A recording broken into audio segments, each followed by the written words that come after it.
Xin chào quý trưởng và các em. I'm Vincent here again. And you probably learned after the last few videos that literally everything in the church has a different name and purpose no matter how big or small. In this episode, I hope to teach you the last of the vocabularies you would want to know regarding the items and various places inside the church that we have yet to cover. Welcome back to another episode of Lavang 101.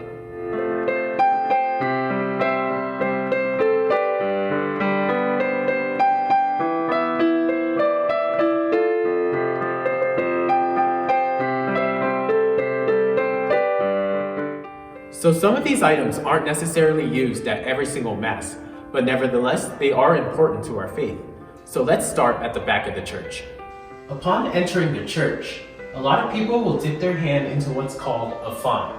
Now ours aren't here right now because of the current events, but a font is a container filled with holy water that is placed at the entrances of the church. In short, holy water is water that has been blessed and serves as a reminder of baptism. Next, the church wouldn't be complete without rows upon rows of pews. A pew is a bench in which the congregation sits, complete with its own pocket to hold books and kneeler. Next, behind me, we have what's called a confessional. This is where the priest sits to listen to confessions. When Jah is ready to hear confessions, he will open the door, turn on the lights, and come in here and put on his purple stole, the color of penance. Inside the confessional is a place for the faithful to kneel and a window for them to confess through. If the door is open, that means the confessional is not occupied, and any person is welcome to come in to do their confessions. Now let's make our way to the front of the church. Welcome to the sanctuary. This is the elevated portion of the church where the clergy and other ministers perform their proper functions in the worship of God. The sanctuary symbolizes heaven. At the top of the sanctuary is a crucifix. During the celebration of Mass, there must be a cross with the figure of Christ crucified on or near the altar. Fun fact, Giáo specifically wanted a statue of Jesus crucified at the front of the church so that during Mass, the congregation will see the passion and suffering of Christ on the cross. Upon leaving the church, people will see the risen Christ.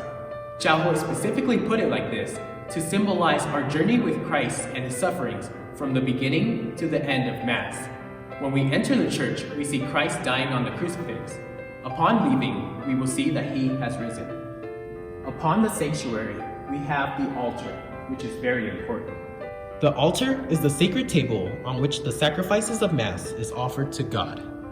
Next to the altar are a set of candles. Mass must always be celebrated with candles, which signify the presence of Christ, our light. Behind the altar, we have the tabernacle. The tabernacle is the golden container in which the Blessed Sacrament is reserved. Always next to the tabernacle is what's called the tabernacle lamp. The lamp is a candle, often red, that burns near the tabernacle to signify that the Blessed Sacrament is present there. Next is something I mentioned briefly in a previous video. This is what's called an ambo. The ambo is the podium in which the readings are proclaimed. Here's another thing I briefly mentioned in a previous video as well. The credence table is the table on which objects are kept during the celebration of Mass, allowing easy access to Jah, Thầy, or the altar servers. Across the altar, we have the presider's chair. This is where Jah will sit during Mass.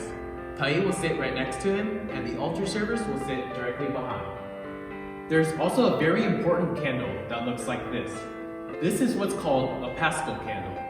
A new one is prepared and blessed every year at the Easter Vigil. The light stands near the altar during the Easter season, near the baptismal font during baptisms, and near the casket during the funeral rites. And here we have what's called a baptismal font. It is a basin of holy water used during baptisms in which the person is immersed or washed. Now, usually accompanying the baptism is oil. We have the sacred chrism, abbreviated as SC, the oil of the sick, abbreviated as OI, and the oil of catechumens, abbreviated as OS. Now we've seen the back and the front of the church. Now let's look at the side. These are what's called the 14 stations of the cross. These are 14 points of reflection that follow Jesus from his condemnation to death to his burial. And the last thing we'll look at today is the sacristy. The sacristy is the room where the sacred vestments, vessels, and other items used in the celebration of the liturgy are stored and prepared. It is the room in which Jia, Tai, and the altar servers put on their vestments in preparation for Mass.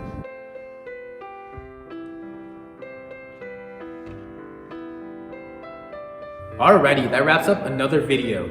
Your brain must be full of a lot of vocab words, but now at least you know the basic function of a lot of the things at church. If there is something we have yet to cover, please do let us know in the comments below. As always, thank you for watching and learning with us, and we'll see you on the next episode of Lavang 101. Peace out.